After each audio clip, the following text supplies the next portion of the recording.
Hello, everyone, and welcome back to the History of Africa podcast. I'm your host, Andy. In our last episode, the prelude to Kilwa's rise came to a conclusion as the city began to blossom into the early Golden Age under the reign of Suleiman Hassan.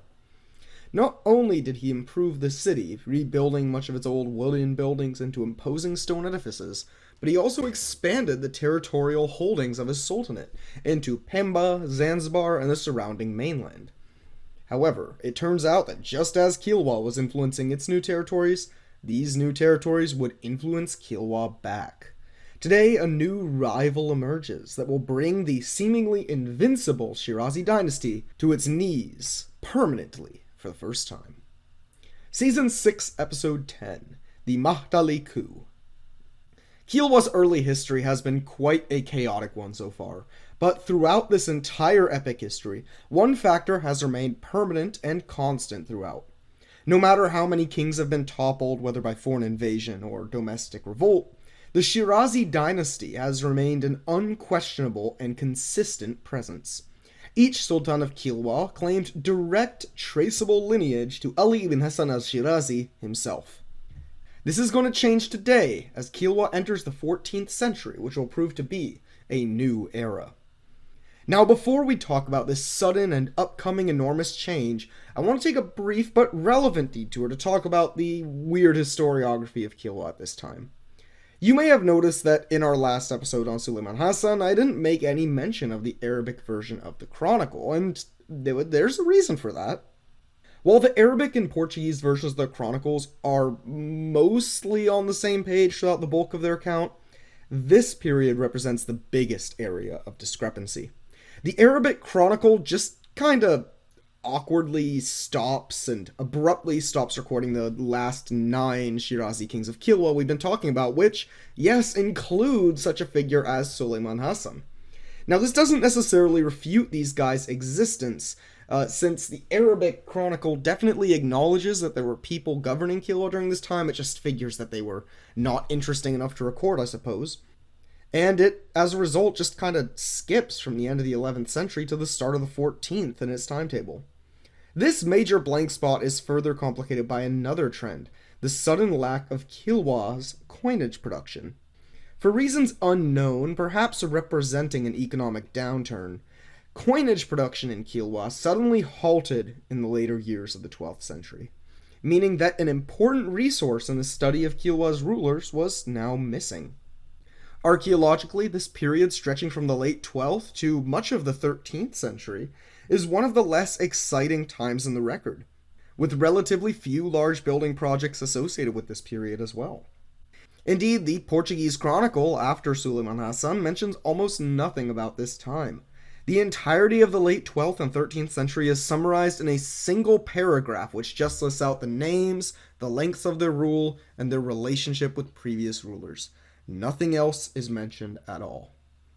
To some extent, however, the lack of records, either archaeological, textual, or in coinage, itself speaks volumes about this time, implying a degree of stagnation following the brief golden age of Suleiman Hassan.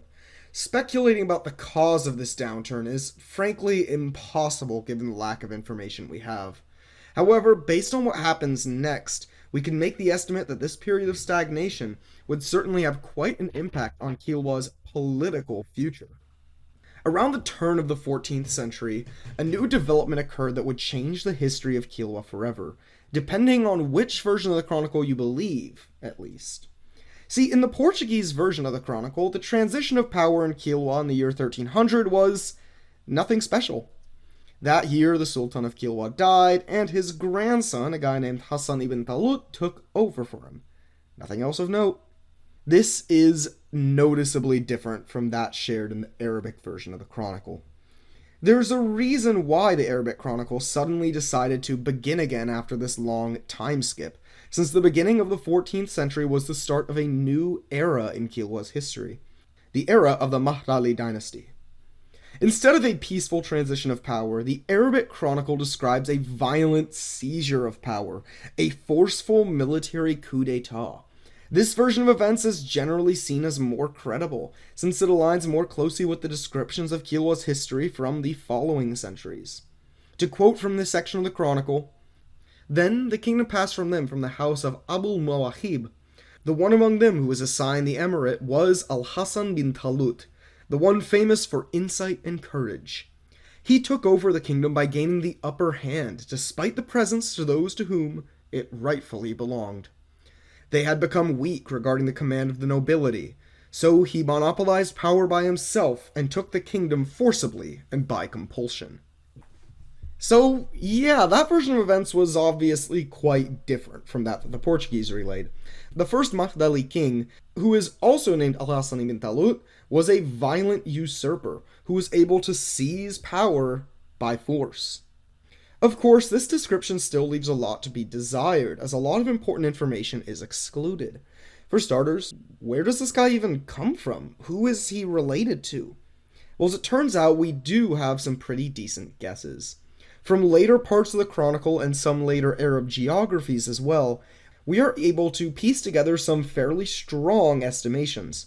Notably, that name, Mahdali, was not an ordinary family, but rather a very prominent bunch, a powerful tribe from the Hadrami people of southern Arabia, featuring many descendants of the Prophet Muhammad himself. This family had begun to settle and expand into communities in East Africa centuries ago, and by this point had ingrained themselves well wherever they went. Now, I know I've mentioned before that supposed Middle Eastern origins for African ruling families are like a dime a dozen and usually represent a figurative representation of the past at best. Historians usually treat them with an understandable degree of skepticism, but that's why I was quite surprised to see that people seem to take the Mahdali connection to Yemen pretty seriously, since it's actually unusually easy to draw a direct connection of relations between confirmed historical branches of the family both in South Arabia and in East Africa. It's also worth noting that South Arabia, Yemen, is like right there. It's very close to Africa geographically. In fact, given that Yemen has come up on this show far more than any other non-African country, save maybe some 19th century colonial powers, I'm gonna go ahead and say that Yemen has made their way onto this show as an honorary member of the African History Club. So, congratulations, Yemen. Good job. That aside, for the most part, it seems like most historians of Kilwa do not believe that Hassan ibn Talut actually came directly from Yemen, but rather that he was a Swahili-speaking, locally mixed and intermarried member of a dynasty ruling in its own little kingdom closer to home. In particular, the Mahdali dynasty at this time happened to be ruling over the small island of Tumbatu, just off the coast of Zanzibar. Of course, Tumbatu had recently ascended to become the most significant and influential settlement on Zanzibar, and at the same time, Kilwa was taking a growing interest in the island. It's not certain how exactly this arrangement worked, but the chronicle states that Zanzibar was at least theoretically under Kilwa's rule following the reign of Suleiman Hassan. However, in reality, Kilwa's rule was likely pretty indirect, especially given the lack of members of Kilwa's royal lineage who are noted as having any sort of title over Zanzibar. Remember, this was a very common practice with Kilwa's other major attested colonies, especially Mafia. As a result, we can assume pretty fairly that the relationship between Kilwa and Zanzibar, including Tumbatu, was probably one of a close alliance or loose confederation, rather than a direct subject-client relationship. Like many confederations, though, the question of dominance within it could lead to conflict, and it seems like this is likely what led to Al-Hasan ibn Talut's coup d'etat. Additionally, another element of the story may have played a role: Kilwa's perceived decline as a political power center. According to the Arabic Chronicle, Kilwa at the end of the 13th century had become subservient in power to a location entitled MNFT, or Mnft. This is most likely referring to Mafia Island, which at the time was often known as Monfia. Of course, Mafia had long been a key possession of the Shirazi dynasty since its establishment. Remember, Kilwa's first sultan was even buried there.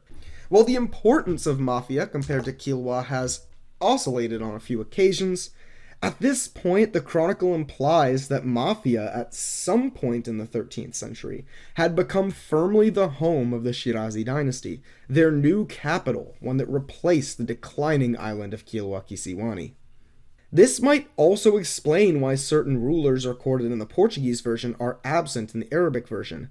Perhaps the Arabic version didn't record Shirazi kings who ruled from Mafia as being true sultans of Kilwa. While there may have been some resentment about the declining importance of Kilwa at this time, this unhappiness seemingly didn't lend much help to Al-Hasan ibn Talut. After all, while the chronicle mentions that the Shirazis had become weak regarding their control over the nobility, which implies some degree of army disloyalty, it also makes it very clear that Al-Hasan ibn Talut's coup was not some popular revolt, and that he was not welcomed as a restorer or liberator. After all, despite the numerous revolts we've seen against Shirazi kings, none of them had actually tried to replace the Shirazis with a new dynasty. Rather, this coup was an invasion. The chronicle makes it very clear. After all, it says that he took the land forcibly and with compulsion. The weakening of the Shirazi control over the nobility in Kilwa, though, may have been the crucial difference that allowed Al-Hasan ibn Talut to invade Kilwa Kisiwani at all, and capture the city. As a result, he would begin the dynastic rule of the Mahdali family, one which would define Kilwa's history for the next centuries until its very end. However, the takeover of Kilwa was also an incomplete one. While Al-Hasan ibn Talut seized the island of Kilwa successfully, the Shirazi dynasty remained in power on Mafia Island, and would remain a thorn in the Mahdali's side for the foreseeable future. Zanzibar, on the other hand, well, it would be closer to Kilwa than ever before.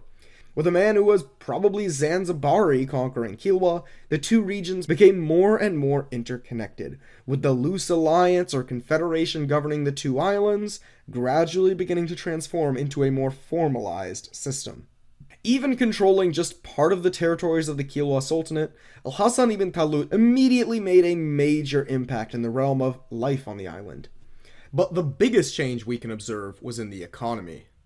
See, Al-Hasan ibn Talut's reign saw the indications of a new revival of Kilwa's mercantile economy, with the island beginning to mint coins again for the first time in generations. This likely indicates the re-emergence of a complex mercantile economy, one which had moved, at least in part, to Mafia most likely in the last few decades. The coins also provide a strong piece of evidence about Kilwa's stronger influence on Zanzibar following the Mahdali takeover. Kilwa's coins become incredibly common on Zanzibar, especially Tumbatu around this time, with more of them appearing there than anywhere else other than Kilwa itself.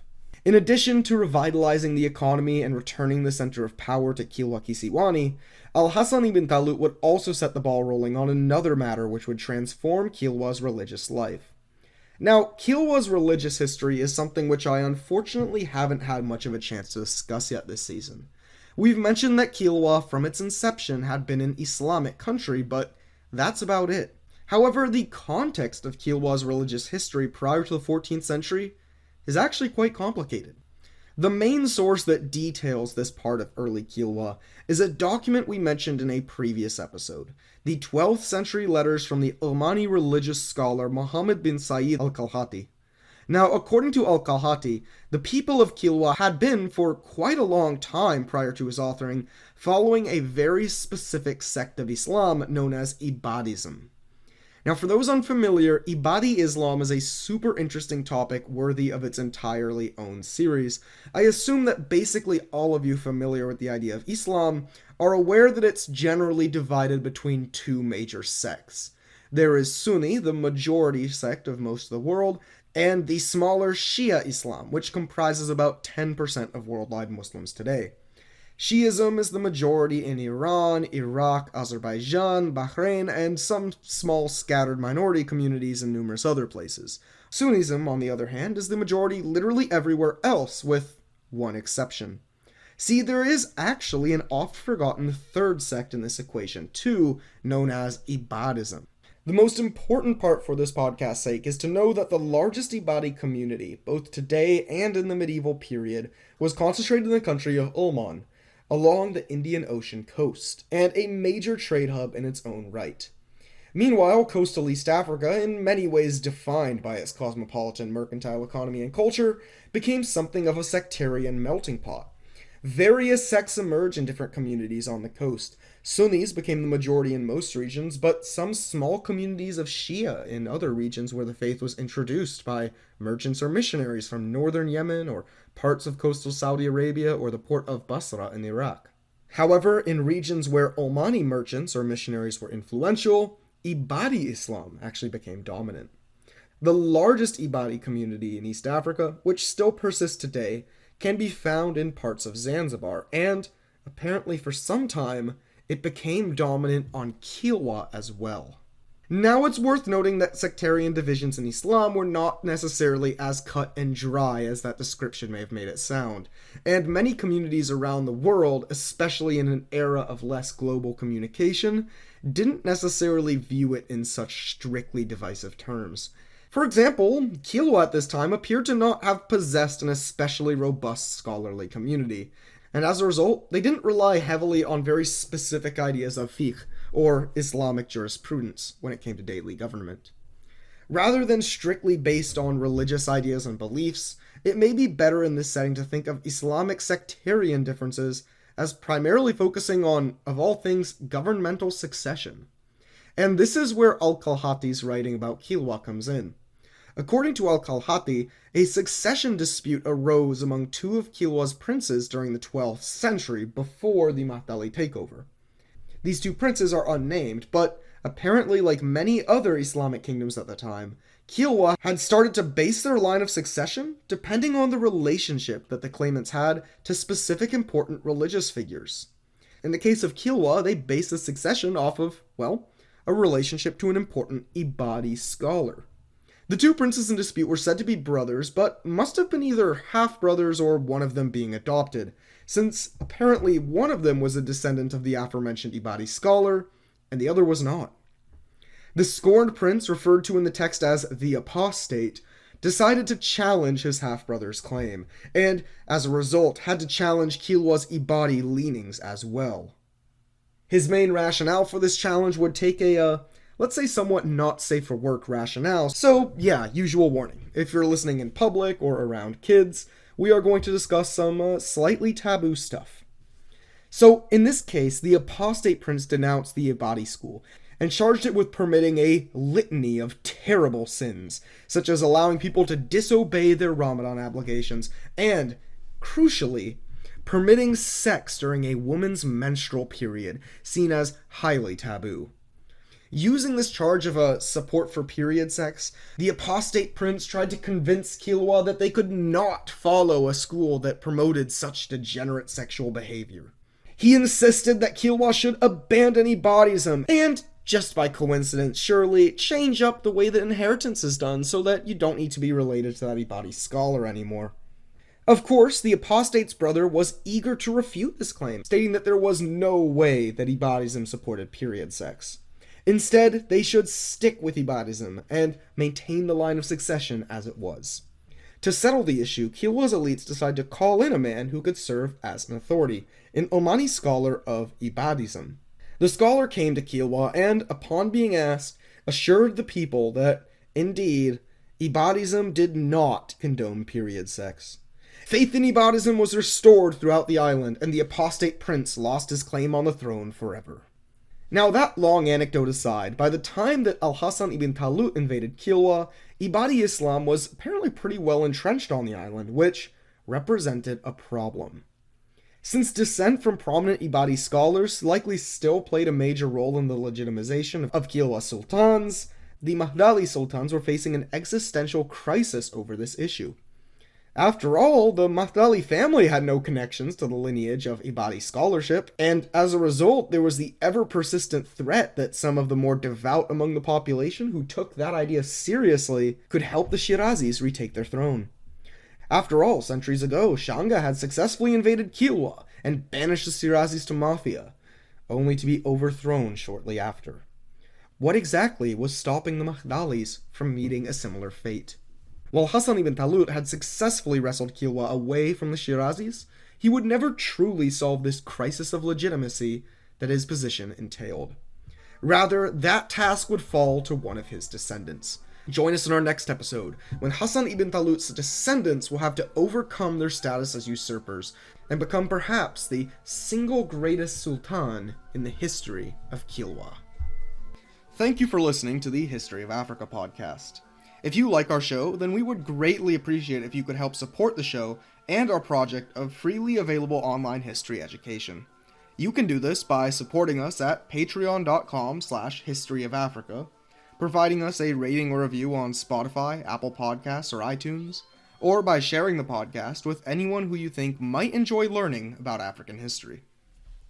This episode is brought to you by our supporters on Patreon, including Naomi Kanakia, Ayofagbamie, Dimitri, Alexander Travis, Bibi Milliam, Conrad Schwenke, Pascal Mwakocha, Joe Maxwell, Nkechi Nwabudike, Kwajua Mankwa, Douglas Harder, Sherry Robinson, Craig Bolton, Samuel Badeau, Ghassan Firgiani, Kitty, Mac T, Kelvin J. Norris, Ellen Fisher, Jessica, Tariq Beetleman, and Yannick Bolnet, among others. Thank you all for supporting the show. It really, really means a lot.